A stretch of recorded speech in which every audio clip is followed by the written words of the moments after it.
मुख्यमंत्री डॉक्टर मोहन यादव के द्वारा भोपाल में महिलाओं के लिए क्षमता संवर्धन कार्यशाला का शुभारंभ, जिसमें पहुंचे हुए हैं मुख्यमंत्री। सीधी तस्वीरें भोपाल से। श्री लोकेश जी शर्मा जी, आप सभी का इस कार्यशाला में प्रबोधिनी की तरफ से मैं मनपूर्वक स्वागत करता हूं। रामबाबू मांगी प्रबोधिनी इस संस्था द्वारा राष्ट्रीय महिला आयोग के सहयोग से आयोजित इस कार्यशाला में आज इस कार्यशाला का शुभारंभ हो रहा है। आज और एक सहयोग है।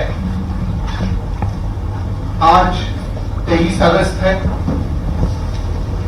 एक साल पहले शाम 6 बजे दरमियान हमारा जो चांद्रयान है वो चंद्र की धरती पर लैंड हुआ था। ये एक संस्मरणीय दिवस है। चंद्रमा का जो दक्षिण ध्रुवीय प्रदेश है, ऐसी गतिविधियों के लिए बहुत कठिन प्रदेश माना जाता है। बहुत सारे प्रगत राष्ट्रों ने यह प्रयास किया था अपनी यान वहां लैंड करने का, लेकिन हो नहीं पाया। लेकिन वो एक विश्व विक्रम हमारे देश ने किया। इसी दिन चांद्रयान एक हमारी तंत्रज्ञान की सफलता का प्रतीक बन गया और उसी का स्मरण करने के लिए माननीय प्रधानमंत्री ने आज का यह दिन आज से राष्ट्रीय अंतरिक्ष दिन मनाने का पूरे जनता को आह्वान किया है। This is the first ever national space day for India. तो इसी दिन का महत्व समझते हुए हमने मुख्यमंत्री कार्यालय को रिक्वेस्ट किया, विनती की कि इस दिन का एक अलग औचित्य है, एक विशेषता है। तो 23 और 24 अगस्त को आज और कल space for human application, space for development, इस विषय के ऊपर एक कार्यशाला हम यहां आयोजित करना चाहते हैं और बिना विलंब तत्काल हमें स्वीकृति मिली। मैं मुख्यमंत्री कार्यालय माननीय लोकेश जी शर्मा जी का बहुत आभारी हूं। धन्यवाद सर। इस कार्यशाला केवल एक इवेंट नहीं है, यह एक अभियान है। विकास के मायने बदल रहे हैं। 15 साल पहले हमने सोचा भी नहीं था कि व्हाट्सएप और फेसबुक हमारे जिंदगी के अविभाज्य भाग बन जाएंगे। For a moment just think ये हमारा फोन बंद हो गया है, बाजू रखो मोबाइल फोन आपका, आपको लगेगा शायद कोई हमारी सांस बंद हो गई है, ऑक्सीजन मास्क चला गया है। So technology became a integral part of our life, जो हमने सोचा भी नहीं था। आज हमको लगता है कि आसमान में मंडराने वाले जो उपग्रह है, सैटेलाइट है, इससे और हमारा क्या रिश्ता है? ये तो इसरो का काम है, ये तो कोई वेस्टर्न टेक्नोलॉजी या अभी आजकल डेवलप इंडियन टेक्नोलॉजी का काम है। इससे हमें क्या लेना देना है? लेकिन ये समझने की बात है कि वो समय आ चुका है कि सैटेलाइट से मिलने वाला डेटा, सैटेलाइट से मिलने वाली तस्वीरें हमारी जिंदगी की एक अविभाज्य भाग बनने वाली है। और ये सीखने का यही कार्यशाला एक तरीका है। जो आज से 10 साल बाद होने वाला है वो हम सीख रहे हैं। किसको सीखना है? ये जनपदन का नेतृत्व जिसके हाथ में है, खास करके महिला वर्ग के हाथ में अगर है, तो अगर हमारी नेतृत्व करने वाली महिलाएं इसमें प्रशिक्षित हो जाएगी तो ये ना बल्कि घर में जाएगा, ये अपने गांव में जाएगा या अपने पंचायत में जाएगा और हमारी जनता इससे प्रशिक्षण ले पाएगी। राष्ट्रीय महिला आयोग के सामने जब हमने ये प्रस्ताव रखा तब तत्कालीन चेयरमैन सुश्री रेखा जी शर्मा ने त्वरित इसको स्वीकार किया और लगातार ये हमारा अभियान गत 5 महीनों से चल रहा है। ऐसे कार्यशाला का आयोजन शिलांग में हुआ, हैदराबाद में हुआ, देहरादून में हुआ, मुंबई में हुआ और आज मध्य भारत की राजधानी, मध्य प्रदेश की राजधानी भोपाल में हम आ पहुंचे हैं। हर एक प्रोग्राम में हम स्थानीय महिला नेतृत्व को आमंत्रित करते हैं इस कार्यशाला में उनको ये तंत्रज्ञान को अवगत कराते हैं, क्योंकि ग्रामीण विकास का ऐसा एक भी पहलू नहीं है जो अछूता है। आप कृषि विकास लीजिए, आप जंगल और वन का संरक्षण लीजिए, आप मत्स्योत्पादन लीजिए, आप जल संधारण का काम लीजिए, आप नागरिक सेवा संरक्षण का काम लीजिए। इस हर एक काम में जिस काम को हमें देखना है, जिस काम को हमें चलाना है, उस काम का एक रिश्ता सैटेलाइट टेक्नोलॉजी से जुड़ा है। Use the satellite technology and see the expedient and the transparency of the work. बहुत जल्द आपको रिजल्ट मिलेंगे। इसमें कोई भ्रष्टाचार की गुंजाइश नहीं रहेगी। Entire things are transferred. You can make our governance more and more accountable to the people. So this is the technique. Technology इसी के लिए यूज करनी चाहिए। इस कार्यशाला में जो होने वाला है उसके बारे में डॉक्टर शिरीष जी आपको अवगत कराएंगे। प्रबोधिनी तो गत 40 साल से इस कार्य में जुटी हुई है। इसका निर्माण, रामभाऊ मार्गी प्रबोधिनी का निर्माण 1982 में इसी काम के लिए हुआ था कि क्षमता का संवर्धन करना है।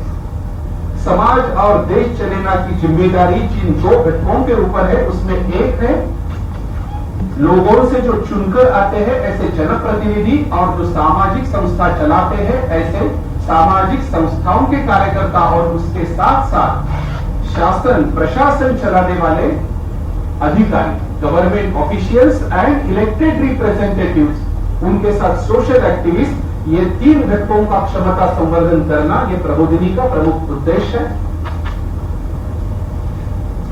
प्रशिक्षण के साथ प्रबोधन और संशोधन के भी कार्यक्रम चलते हैं। इसी मालिका के अंतर्गत इस कार्यशाला को हम हर एक प्रांत में लेके जा रहे हैं। गुड गवर्नेंस के जो विभिन्न पहलू है, नीति निर्धारण कैसे हो, नीति निर्धारण जनता सन्मुख कैसे होना चाहिए, कार्य प्रणाली क्या हो और कार्यशैली क्या हो, कार्य संस्कृति क्या हो, सुशासन के इन सभी पहलुओं के ऊपर प्रबोधिनी ने एक पाठ्यक्रम किया है। अटल बिहारी वाजपेयी संस्थान जैसे संस्थाओं के साथ मिलकर ये पाठ्यक्रम हम जनप्रतिनिधियों तक, शासकीय अधिकारियों तक लेके जाना चाहते हैं। In future we would like to combine, we would like to join our activities with AGPPA। इस हमारे प्रवास में मध्य प्रदेश के मुख्यमंत्री बहुत नजदीक से हमारा काम देखते आए हैं। इस कार्य में उनका सहयोग हमें मिलते आया है। आगे वाले दिनों में भी राष्ट्रीय महिला आयोग जैसी संस्थाएं और मध्य प्रदेश शासन जैसी शासन व्यवस्थाओं के साथ रामभाऊ मार्गी प्रबोधिनी क्षमता संवर्धन के ऐसे कार्यक्रम जनता तक लेके जाएगी और समाज को प्रशिक्षित करने का अपना दायित्व निभाएगी, ऐसा विश्वास व्यक्त करते हुए मैं अपना वाणी को विराम देता हूं। एक बार आप सभी लोगों का मन से स्वागत करता हूं। धन्यवाद। डॉक्टर जयंती कुलकर्णी हमें शिक्षा के उद्देश्य और महत्व के बारे में प्रणाम। माननीय मंत्री और पार्टिसिपेंट्स, उपग्रह आपके हाथ में ये जो कार्यशाला है, सवेरे में आप सभी से बात कर रहा था कि आप जब यहाँ आ रहे थे तो शायद आपने नेविगेशन के मैप देखे होंगे, या आज बारिश होगी कि नहीं इसलिए आपने हवामान का अंदाज देखा होगा, या किसी से बात की होगी तो आपने सैटेलाइट कम्युनिकेशन यूज किया है। तो आपके हाथ में उपग्रह है, लेकिन आप जब हमेशा जो रूरल डेवलपमेंट के काम करते हैं उस काम में उसको किस तरह से अंतर्भाव किया जाए उस काम को। एक अर्थ ऑब्जर्वेशन जो होता है, जैसे पृथ्वी का निरीक्षण हम दूर से करेंगे तो हमको कई सारी बातें पता चलती है जो कि हम पृथ्वी पर रह के हमको पता नहीं चलती। तो इस कार्यक्रम में आप 2 दिन में यही जानेंगे, और जो हमने अभी तक 4 प्रोग्राम किए हैं उस प्रोग्राम में हमेशा एक आखिरी आधा दिन होता है जिसमें आप कोई प्रॉब्लम, आपके गांव के प्रॉब्लम देते हैं, और जो आपने पाया है इस कार्यशाला में उसका कैसे इस्तेमाल करेंगे उसके ऊपर आप लोग चर्चा करते हैं और प्रेजेंटेशन करते हैं। उसने हमको हमेशा चकित कर दिया कि 2-3 दिन आप कितना कुछ सीख जाते हैं और वापस जाके आप इसको कैसे इस्तेमाल करेंगे। हमारा प्रॉब्लम ये हुआ है कि हम लोगों के पास ये जो पूरी जो इंफॉर्मेशन तैयार हुई सैटेलाइट से वो 40 हम अपने सौरमंडल की उत्पत्ति से देखने के लिए अगर चलेंगे तो ध्यान में आएगा कि चंद्रमा की उत्पत्ति कैसे हुई। ऐसा तो माना तो वैसे भी आता, मैं तो उज्जैन वाला हूँ, वहां तो और आगे सोच के वो पृथ्वी पुत्र मंगल को मानते हैं और पृथ्वी पुत्र मंगल का पहले कोई ऐसा पृथ्वी का बड़ा भूखंड था, कोई उल्का पिंड गिरा जिससे मंगल दूध के लग गया, तो वो मंगल आज भी उस अवस्था में, चूंकि उसका बाकी ग्रहों की तुलना में वो उम्र से कम होगा तो वो लाल स्वरूप में है और पृथ्वी का पुत्र माना जाता है। और वो घटना जहाँ हुई होगी इस काल के प्रभाव इस कारण से कहते हैं, लेकिन ऐसा मानते होते हैं कि वो उत्पत्ति या टकराने का स्थान उज्जैन था। ये इसके कारण से मंगल के सभी पूजा मांगलिक कार्यों के लिए उज्जैन की विशेष महत्ता है। ये भी मानते हैं कि आर्यभट्ट ने इसलिए चुनाव में खास करके उनके ज्ञान में स्थान से लेकर के भी उसका लाभ लिया। ये बात भी सही है कि कोई तो कारण है कि हमारी ज्योतिष गणना के बलबूते पर अपना आज भी गणित फेल है, लेकिन हमारे पंचांग पद्धति से सभी प्रकार के ग्रह नक्षत्र की गणना करते हुए सूर्य ग्रहण, चंद्र ग्रहण बिल्कुल सटीक बताते। अभी से लगा कि आज का 10 साल पहले का, 100 साल पहले का, 1000 साल पहले का भी वो अभी तुरंत निकाल देते। तो ये सूर्य ग्रहण, चंद्र ग्रहण किस समय, कितनी बजे, कितने समय होगा, ये बहुत सारी बातें। उसमें से एक बात और महत्व की है, जो अंतरिक्ष की बात आती है तो अंतरिक्ष में उपग्रह की बात अपन करते हैं। तो उपग्रह में ग्रहों की बात तो हमने, मंगल तो ग्रह थे, उपग्रह पे आते हैं। तो उपग्रह पृथ्वी का बना है, ऐसे हर ग्रह के अलग अलग उपग्रह। गुरु के ऐसा मानते कि 29 उपग्रह, लेकिन अभी तो हमारे लिए पृथ्वी पे एक ही उपग्रह है। और एक उपग्रह भी कितने दिन में बना है, आजकल बहुत अच्छी एक ऑब्जर्वेटरी बनी है हमने उज्जैन में, लेकिन ये साइंस टेक्नोलॉजी डिपार्टमेंट की है उज्जैन में, एक अच्छा तारामंडल बनाया है। वहाँ उसकी स्टोरी बताते हैं कि चंद्रमा पे पृथ्वी का फिर वही एक घटनाक्रम घटता है, एक उल्का पिंड ऊपर से गिरता है और वो धूल का गुबार उठता है और धूल का गुबार अपने गुरुत्वाकर्षण की कक्षा से बाहर नहीं आता। तो पहले तो लंबाकार 15 दिन लेते रहते, वो धीरे धीरे गोल बन करके और उस गुरुत्वाकर्षण के कारण से वो पृथ्वी के चक्कर लगाता है। इसीलिए ये वर्तमान के चंद्रमा, इन चंद्रमा की आयु जितनी हो सकती है, लेकिन उत्पत्ति के समय से बनने की आयु 1 ही महीने की।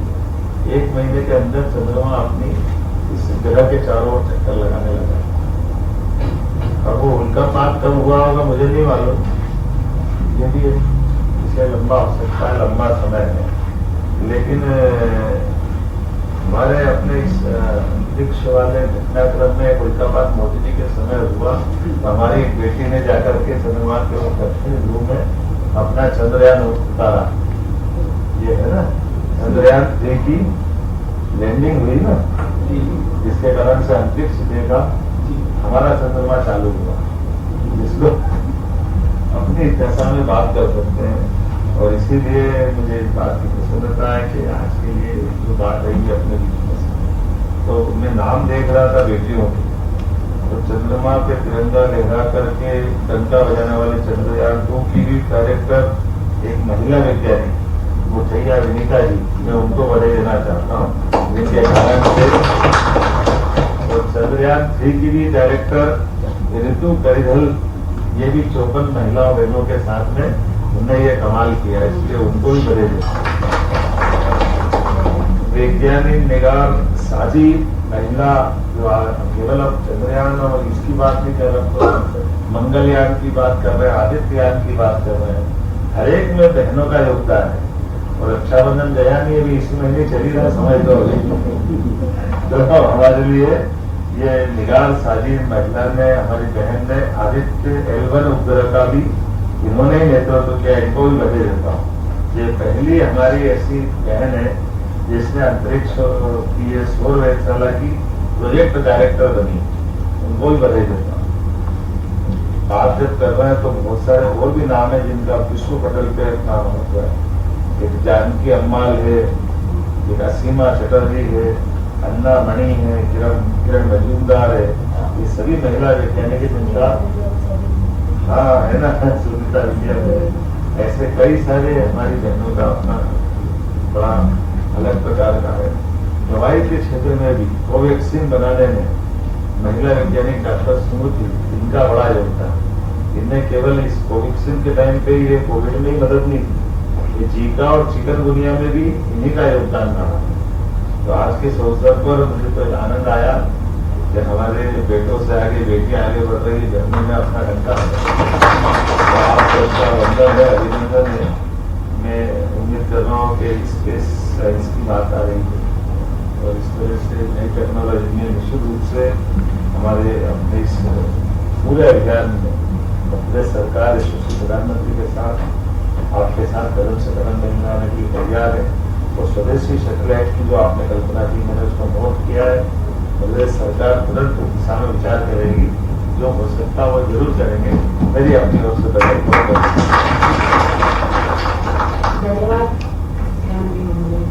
अंत में मैं Shri Sarvesh Kumar Pande, project coordinator NCC, इनको आमंत्रित करती हूँ जो धन्यवाद ज्ञाना। नमस्कार।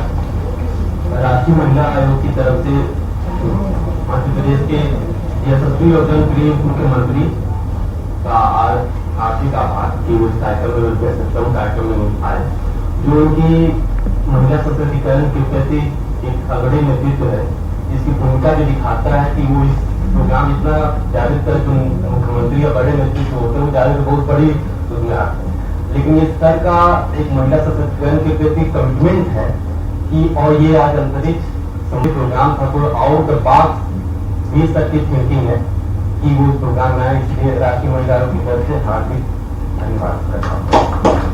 और राष्ट्रीय महिला आयोग की सदस्य सचिव मीनाक्षी नेगी जी का भी आभार। और जैसा होता है कि हम लोग बोलते हैं ना कि हमारा विकास करना ये है कि आखिरी आदमी तक जाए, तो मैडम ऐसा सोचते हैं कि आखिरी आदमी नहीं, आखिरी महिला तक जाए, क्योंकि पूरी जिम्मेदारी महिला की, घर की जिम्मेदारी महिला के ऊपर होती है। तो ये जो हम बोलते हैं मुहावरे को थोड़ा बदलना होगा। और मैम महिला किसान, महिला उद्यमी, मतलब राष्ट्रीय महिला आयोग की जो चौहद्दी थी सर, उसको भी मैम ने काफी एक्सटेंड किया है कि जो अंतिम महिला है सिस्टम। और राम भाव महांती को बहुत बहुत धन्यवाद डॉक्टर विनय सर को, डॉक्टर जयंत कुलकर्णी जी को, इनके साथ राष्ट्रीय महिला आयोग का बहुत अच्छा सहयोग मिलता है। हम बहुत जैसे सहयोगी संस्था की तरफ हम लोग बहुत कार्यक्रम कर रहे हैं। और साइड फाउंडेशन की तरफ से डॉक्टर जी और की टीम को धन्यवाद कि ये पूरा आप लोगों को 2 दिन के कार्यक्रम में आप सब चीजें बताएंगे टेक्नोलॉजी से। तो आपको एक फोबिया होता है, टेक्नोलॉजी का फोबिया डरे रहते हैं कि कैसे छुए मोबाइल में कुछ बिगड़ना है, कोई भी चीज जो हम नहीं जानते तो डरे रहते हैं कि कहीं बिगड़। तो ये जो डर है इसको खत्म करेंगे और सीखने की लत आपको पैदा करेंगे।